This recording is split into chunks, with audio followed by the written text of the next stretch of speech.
तो आज हम करने वाले हैं द नन 2 मूवी की स्टोरी एक्सप्लेनेशन। ये मूवी कंजरिंग यूनिवर्स का ही एक पार्ट है और इसलिए हमें कंजरिंग यूनिवर्स के काफी सारे रेफरेंसेस और हिंट्स इस मूवी में देखने को मिलेंगे। तो चलिए करते हैं एक्सप्लेन। मूवी शुरू होती है 1956 में फ्रांस के एक शहर टबेस्को से, जहां पर हम एक चर्च को देखते हैं। जेक नाम का एक बच्चा रोजाना उस चर्च में आया करता है। रोजाना यहाँ आकर वो चर्च के फादर के कामों में हाथ बटाया करता है। चर्च के इन फादर को किसी विशेष कार्य के लिए इस चर्च में रखा गया था। अब रोजमर्रा की तरह जेक अपने चर्च के सारे कामों को निपटा कर वाइन रखने जैसे ही नीचे आता है, तभी उसे वहां पर हलचल महसूस होने लगती है। थोड़ा गौर करने पर उसे डरावनी आवाजें आने लगती है। वो जैसे ही फादर को इस बारे में बताता है, फादर भी वहां पर आ जाते हैं। अब जैसे ही वो दोनों वहां पर आकर जांच पड़ताल करने लगते हैं, वो देखते हैं कि होली वाटर उबल रहा है और वो उबल कर भाप बन जाता है। अब हम वहीं पर एक काले साए को देखते हैं और इस खौफनाक सीन में हम उस आकृति को देखकर समझ जाते हैं कि ये और कोई नहीं बल्कि डिमोनिक एंटिटी वेलेक यानी कि द नन होती है। इसके बाद वो फादर को हवा में उछालकर उन्हें जलाकर वहीं पे खत्म कर देती है। और यहाँ पर मैं आपको क्लियर करता चलूं कि वेलक यूं ही नहीं हर किसी को मार रही है। इसके पीछे उसका एक मकसद है जो हमें आगे मूवी में पता चलने वाला है। इसके बाद हम चर्च के टॉप फ्लोर पर नन को देखते हैं। साथ ही चर्च के नीचे से एक शख्स अपना बैग लेकर बाहर आता हुआ हमें दिखाई देता है, यानी कि ये शख्स किसी तरीके से वेलक डीमन से जुड़ा हुआ है। इसके बाद सीन शिफ्ट होता है और हम सिस्टर आयरिन को देखते हैं, जो कि अब एक चर्च में रह रही होती है। और क्योंकि इस मूवी की स्टोरी 1956 यानी कि द नन के इवेंट्स के 4 साल बाद की है, इसीलिए लोग सिस्टर आयरिन के बारे में ज्यादा कुछ नहीं जानते कि उन्होंने अपनी लास्ट फाइट वेलक डीमन से की थी। लोगों का तो यही मानना है कि वो सिस्टर या तो पागल हो गई थी या फिर वहां से गायब। इसके बाद हम सिस्टर आयरिन के पास ही एक नई नन डेबरा को देखते हैं। डेबरा हाल ही में इस चर्च में आई हुई होती है क्योंकि उसके घर में उसके भाई देश की सेवा कर रहे हैं और उसके पिता चाहते हैं कि वो भी ईश्वर की सेवा करे, और इसलिए उसके पिता ने उसे इस चर्च में भेज दिया है। ऐसा वो सिस्टर आयरिन को बताने लगती है। अब वो दोनों बातें करने लगते हैं और सिस्टर आयरिन भी डेबरा को बताती है कि उसे भी उसके पिता ने ही यहाँ पर भेजा था, जहाँ पर वो डेबरा को बताती है कि उसके पिता उससे काफी ज्यादा हेट करते थे और यही वो उसकी माँ के साथ भी किया करते थे। साथ ही वो बताती है कि उनकी माँ के बारे में वो कुछ धुंधली यादें याद कर सकती है और इन यादों में हम उनकी माँ को भी देख लेते हैं। अब यहाँ पर उनके पिता का उनसे हेट करने का केवल एक ही कारण है, उन्हें आने वाले विजन्स, जिन पर बाकी लोगों के साथ साथ उनके पिता को भी विश्वास नहीं था। खैर यहाँ पर अब चर्च में सभी लोग द नन की बातें करने लगते हैं, लेकिन किसी को भी ये पता नहीं था कि सिस्टर आयरिन ही वो नन है।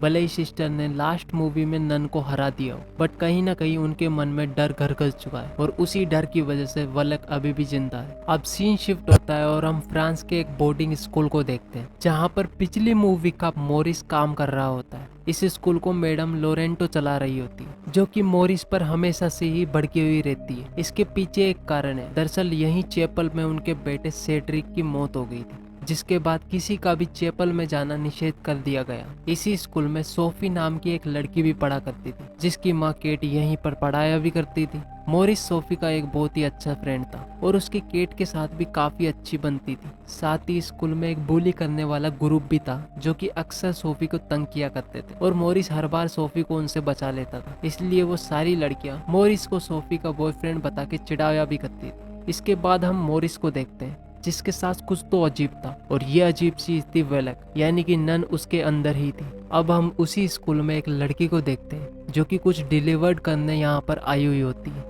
यहाँ पर स्कूल की मैडम ने मोरिस को ये कॉकरोचेस साफ करने के लिए कहा हुआ होता है। दरअसल इस स्कूल की बोली करने वाली लड़कियों ने कॉकरोचेस को मैडम के रूम में छोड़ दिया था, जिसके बाद मैडम ने मोरिस को उन्हें साफ करने के लिए बोला था। इसके बाद हम देखते हैं कि मोरिस के अंदर से वेलक बाहर निकलकर उस डिलीवरी वाली लड़की को भी खत्म कर देता है। दूसरी तरफ सिस्टर आयरिन को विजन आने लग रहे थे, जहाँ पर मोरिस उनसे मदद मांगने की कोशिश कर रहा था, बट वेलक वहाँ पर आकर सिस्टर को डरा देती है, क्योंकि वेलक भी इन सब चीजों से जुड़ी हुई थी। जिसके बाद वो काफी ज्यादा परेशान हो जाती है। अब हम स्कूल में उसी बुली करने वाले लड़कियों के ग्रुप को देखते हैं, जो कि सोफी को उठाकर उसी बंद चैपल में ले जाती है, जहाँ पर जाना सख्त मना था। वहाँ पर जाकर वो लड़कियां उसे बुली करने लगती है। वो सोफी को एक गेम खेलने को बोलती है, जहाँ पर दीवार में टकी हुई एक बकरी की आंखों को उसे देखना था और देखते ही रहना था जब तक कोई डीमन उसे ना दिखे, और अगर उसने वहाँ से अपनी आंखें हटाई तो डीमन उसे खत्म कर देगा।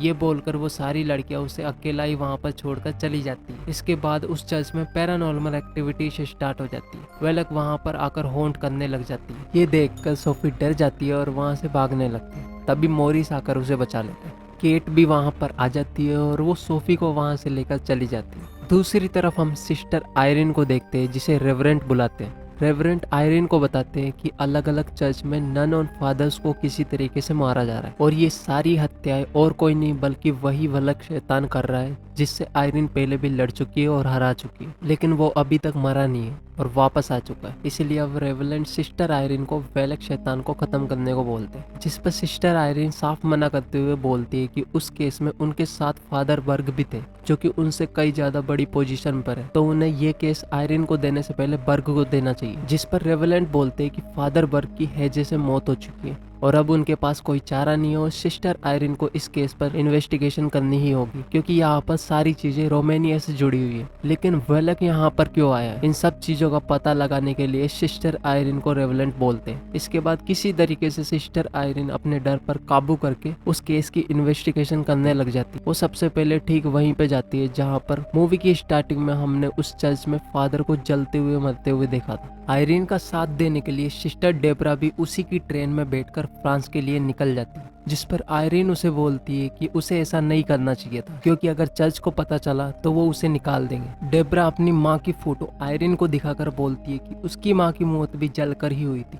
और तब से लेकर आज तक उसने कोई मिरेकल नहीं देखा है, इसलिए उसका गॉड पर विश्वास भी उड़ चुका है। वो नहीं मानती कि वाइन को प्रे करने से वो जीसस के क्राइस्ट के खून में बदल सकता है, जिस पर आयरिन उसे बोलती है कि वो अपने फेथ पर ध्यान दे, क्योंकि फेथ ही सबसे बड़ी चीज है। फेथ के चलते ही मिरेकल्स होते हैं और दिखाई देते हैं। अब आयरिन अपनी मदर की कहानी डेब्रा को बताते हुए बोलती है कि उसने उससे झूठ बोला था, वो उसके माँ के बारे में बहुत कुछ जानती है। दरअसल उसकी माँ के पास यहाँ पर गॉड गिफ्टेड पावर्स थी, जिसकी वजह से वो विजन्स को देखा करती थी और इसी वजह से लोगों के साथ साथ उसके पिता भी उसे पागल समझते थे और यही कारण था कि उन्होंने उसे हमेशा के लिए पागल खाने भेज दिया था और तब से लेकर आज तक आयरिन ने अपनी माँ को नहीं देखा। इसके बाद दोनों फ्रांस की उसी चर्च में आ जाते हैं जहाँ पर आयरिन के चर्च में घुसते ही उसे जेक के विजन्स आने लगते हैं। उस विजन में जेक उसे एक होली क्रॉस देकर चला जाता है। इसके बाद वेलक आयरिन को हॉन्ट करने लग जाती है। इसके बाद आयरिन अगेन जेक को खेलते हुए देखती है। जेक उसे बताता है कि हाँ उसने वो काला साया देखा था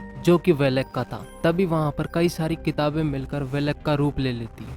अब वेलक सिस्टर आयरिन का गला पकड़ लेती है और सिस्टर आयरिन को एक नन दिखाई देती है जिसकी आंखें निकाली जा रही थी और ये सब कुछ देखकर आयरिन बेहोश हो जाती है। तभी वहाँ पर डेब्रा आ जाती है और उसे संभालने लगती है। दूसरी तरफ हम मॉरिस को पजेस्ट होते हुए देखते हैं। साथ ही यहाँ पर सारी जगहों पर वेलक किसी न किसी तरीके से सबको हॉन्ट कर रही थी। इन सब चीज़ों से सोफी डर जाती है। अब यहाँ पर हमें कंजरिंग सेकंड का बहुत ही बड़ा रेफरेंस देखने को मिलता है, जहाँ पर सोफी फ्यूचर के इवेंट्स को देखने लगती है। उसे एक दरवाजा दिखाई देता है जो कि हमने कंजरिंग सेकंड में देखा था, जहाँ पर लोरेन उस शैतान वेलक का नाम ले रही होती है जिसे उसकी बेटी ने इशारा करके उन्हें बताया हुआ होता है और ये इवेंट 4 साल बाद फ्यूचर में जाकर होने वाला था। उधर सिस्टर आयरिन को भी अब होश आ जाता है और उसे ये भी याद आ जाता है कि वेलक के साथ हुई उसकी लास्ट लड़ाई में मॉरिस ने उसे तो बचा लिया था, बट वेलक ने मॉरिस को पजेस्ट कर लिया था, जिसके कारण अब वेलक मॉरिस को पजेस्ट करके सभी लोगों को खत्म करती जा रही है। इसके बाद डेब्रा आयरिन को बताती है कि जेक नाम का एक बच्चा यहाँ पर उससे मिलने आया था और वो एक होली क्रॉस वहाँ पर देके गया है और ठीक ऐसा ही सिस्टर आयरिन ने अपने विजन में भी देखा था। इसके बाद सिस्टर आयरिन उस होली क्रॉस को देखती है जिस पर एक सिंबल बना हुआ था। इस सिंबल के बारे में जानने के लिए अब वो दोनों कैथोलिक आर्की में जाते हैं, जहाँ पर उन्हें पता चलता है कि दरअसल ये सिंबल सेंट लुइस का खानदानी सिंबल है,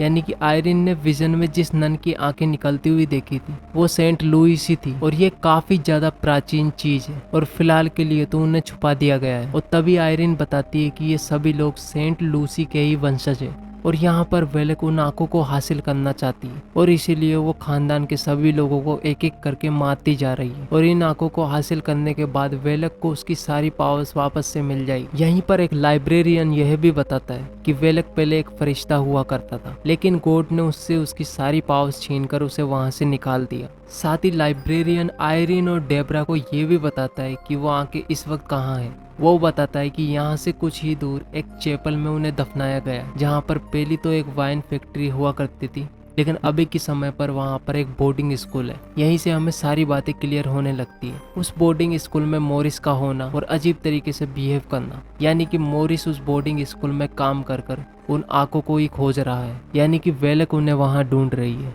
अब सिस्टर आयरीन और डेबरा उस चैपल के लिए तुरंत ही गाड़ी लेकर निकल जाते हैं। दूसरी तरफ हम उसी चैपल के गेट पर मोरिस को अपना सिर पीटते हुए देखते हैं। तभी वहां पर उस बोर्डिंग स्कूल की मैडम आ जाती है। मैडम उसे रोकने लगती है, जिस पर मोरिस उसे बोलता है कि मुझे पता नहीं मैं यहाँ पर कैसे आया। इसके बाद वो मोरिस को यहाँ से जाने के लिए बोलती है। तभी चैपल के अंदर से मैडम को कुछ आवाजें आने लगती है। मैडम चैपल के गेट का लॉक खोलकर उसके अंदर जाने लगती है, जहाँ पर उसी के बेटे सेड्रिक का घोस्ट उसे हॉन्ट करने लगता है। यहाँ पर हमें पता था कि सेड्रिक के घोस्ट के रूप में वेलक ही उसे हॉन्ट कर रही है, और अब वेलक सेड्रिक की स्पिरिट के जरिए उस मैडम को पिटवा पिटवा कर मार देती है। अगले दिन केट मैडम की लाश देखती है, जिसे देखते ही वो सभी लोग डर जाते हैं। उसके बाद हम केट, सोफी और मोरिस को डांस करते हुए देखते हैं कि तभी मोरिस अजीब सी हरकतें करने लगता है और उसकी गर्दन के निचले भाग पर क्रॉस का निशान उभरने लगता है। ये सब कुछ चल ही रहा था कि तभी वहाँ पर सिस्टर आयरीन और डेबरा भी आ जाती है। वो सोफी और केट को मोरिस से अलग हो जाने को बोलती है, क्योंकि उन्हें अभी तक पता चल चुका था कि मोरिस को दरअसल वेलक ने ही पजिश कर रखा है। अब वेलक मोरिस के अंदर पूरी तरीके से जाग उठता है। वो आयरीन को हेलो सिस्टर बोलकर चैपल की तरफ दौड़ने लगता है। आयरिस उसे रोकने की कोशिश करती है, लेकिन वो आयरीन को ही हर्ट कर देता है। इतना सब कुछ होने के बाद भी आयरीन आश्चर्यजनक रूप से खड़ी हो उठती है, मानो उसे कुछ भी ना हुआ। अब आयरीन अपने होली स्पेल्स पढ़ने लगती है, जिसकी वजह से मोरिस के अंदर वेलक थोड़ा कमजोर पड़ने लगता है और डेबरा पीछे से उसे कुछ मारकर बेहोश कर देती है। इसके बाद वो मोरिस को बांधते हैं और एक जगह पर पटक देते हैं, ताकि अगर वो होश में आए तो यहाँ से भाग न सके। इसके बाद ये सभी लोग चैपल के अंदर निकल पड़ते हैं, ताकि वो सेंट लूसी की आंखों को ढूंढ सके। जहाँ पर सोफी चैपल की एक विंडो की तरफ इशारा करके बताती है कि उनके सभी खानदानों को इस विंडो के बारे में पता है, यानी कि ये विंडो एक ऐसा मैकेनिज्म है जिसके जरिए सेंट लूसी की आंखों को हासिल किया जा सकता है। साथ ही सोफी ये भी बताती है कि चैपल की दीवार पर लटके हुए गोट पर जब भी सूरज की रोशनी गिरती है तो उसकी आंखें चमकने लगती है। ये सुनकर डेबरा उस पर टॉर्च की रोशनी पटकती है, जिसके बाद एक लाल रे निकलती है, जो कि उन्हें वो लोकेशन दिखाती है जहाँ पर सेंट लूसी की आंखें दफनी थी। डेबरा उस रेलिक को उठाती है जिसमें आंखें थी। तभी मोरिस भी जाग जाता है। साथ ही विंडो पर जो डीमन गॉड लटका हुआ था वो भी अब गायब हो चुका था। ये देखकर सोफी डर जाती है। दूसरी तरफ बाकी बच्चियों के पीछे वही गॉड डीमन अपने असली रूप यानी कि वेलक बन के हॉन्ट करने लगता है। वेलक का यह असली रूप हमने पहले भी कंजरिंग सेकंड में देखा था, जब लॉरेन को उसका असली नाम पता चलता है। जब लॉरेन को उस डीमन का असली नाम पता चलता है, जो कि था वेलक, जिसके बाद लॉरेन ने उसे हेल में बैनिश कर दिया था। वेलक से बचकर भागते हुए वो लड़कियां एक रूम में जाकर घुसती है, जहां पर वो प्रिंसिपल उन्हें हॉन्ट करने लगता है। और यहाँ पर ये लड़कियां वही बुली ग्रुप है जो कि सोफी को परेशान किया करते थे। इसके बाद हम सिस्टर आयरीन को देखते हैं, जिसके पास केट और सोफी भी होती है। केट उन लड़कियों की आवाजें सुनकर उनके पास जाने लगती है। इसी दौरान वेलक आयरीन से वो रेलिक लेने का कोशिश करता है। इसी बीच सोफी उस रेलिक को लेकर ऊपर टॉप पर पहुंच जाती है। मोरिस भी उसका पीछा करते हुए टॉप पर आ जाता है। अब उस रेलिक में से एक येलो ब्राइट लाइट निकलने लगती है, जिसमें इतना ज्यादा फोर्स होता है कि ऊपर से वो टॉप का फ्लोर एक तरफ से टूटने लगता है और ये लाइट वेलक भी सहन नहीं कर पाता। तभी वहाँ पर आयरीन भी आ जाती है और उस रेलिक को खोलकर वेलक के सामने रख देती है, जिसे वेलक सहन नहीं कर पाता और तड़पने लगता है। आयरीन और डेबरा को लगता है कि मोरिस मारा गया, जिसके बाद आयरीन मोरिस के पास आती है, लेकिन ये वेलक की चाल होती है। इसी का फायदा उठाकर वेलक आयरीन से वो रेलिक को ले लेता है और अब वो सेंट लूसी की आंखों को भी प्राप्त कर लेता है, जिसकी वजह से उसके पास सारी प्योर पावर्स वापस से आ जाती है और अब वो अपने असली रूप यानी कि वेलक नन के रूप में सारी पावर्स को हासिल कर लेता है और काफी ज्यादा बड़ा रूप धारण कर लेता है। अब वेलक इतना ज्यादा शक्तिशाली हो चुका था कि वो आयरीन को ठीक उसी तरीके से जलाने लगता है जैसे उसने फादर को जलाया था। इसके बाद हमें देखने को मिलता है एक एक और रेफरेंस लॉरेन वॉरेन का, जहाँ पर आयरिन, उसकी माँ और लॉरेन वॉरेन इन सब लोगों की आंखें चमकने लगती, जिसका साफ साफ मतलब था कि ये सारे के सारे ही सेंट लूसी के ही वंशज है। इसी वजह से आयरिन को अभी किसी भी रेलिक की जरूरत नहीं है, क्योंकि सेंट लूसी के वंशज किसी भी शैतान को हरा सकते हैं, बस केवल उनमें फेथ होना चाहिए। अब आयरिन उस आग को बुझाकर आगे बढ़ने लगती है और वो वेलक से डटकर मुकाबला करने लगती, और अब आयरिन डेबरा को भी उसका साथ देने को बोलती है, जहाँ पर डेबरा को भी पहले मिरेकल्स पर विश्वास नहीं था कि वेलक के द्वारा जला देने के बाद भी आयरिन बिल्कुल सुरक्षित मौजूद है। इस मिरेकल को देखकर डेबरा को उन चीजों पर विश्वास होने लग गया, जहाँ पर डेबरा बताती है कि पहले ये एक वाइन फैक्ट्री हुआ करती, तो क्यों ना हम इसे प्रेयर करके होली ब्लड के रूप में परिवर्तित कर दे, जिसकी वजह से वेलक खत्म हो जाएगा। वो दोनों ठीक ऐसा ही करते हैं, और अब वहाँ पर मौजूद वाइन होली ब्लड बनकर फूट पड़ती, जिसकी वजह से वेलक बुरी तरीके से जल वहाँ से खत्म हो जाता है। लेकिन हम सभी को पता है कि वेलक इतनी आसानी से मरने वाला नहीं है, क्योंकि उसने मॉरिस को पजिस्ट कर रखा है और मॉरिस अभी भी जिंदा है। और अभी तो 1970s में जाकर लॉरेन वॉरेन भी मॉरिस का एक्सोर्सिज्म करने वाले हैं, जो कि अगेन प्रूफ कर देता है कि नन अभी भी जिंदा है, यानी कि वेलक। और यहीं पर हमारी मूवी खत्म हो जाती है। इसके अलावा मूवी में एक पोस्ट क्रेडिट सीन भी, जहाँ पर हमें लॉरेन वॉरेन को दिखाया जाता है, जिनके पास चर्च से एक कॉल आता है और उन्हें एक नया केस दिया जाता है, और ये केस मॉरिस का ही होता है, जिसका एक्सोर्सिज्म वो करने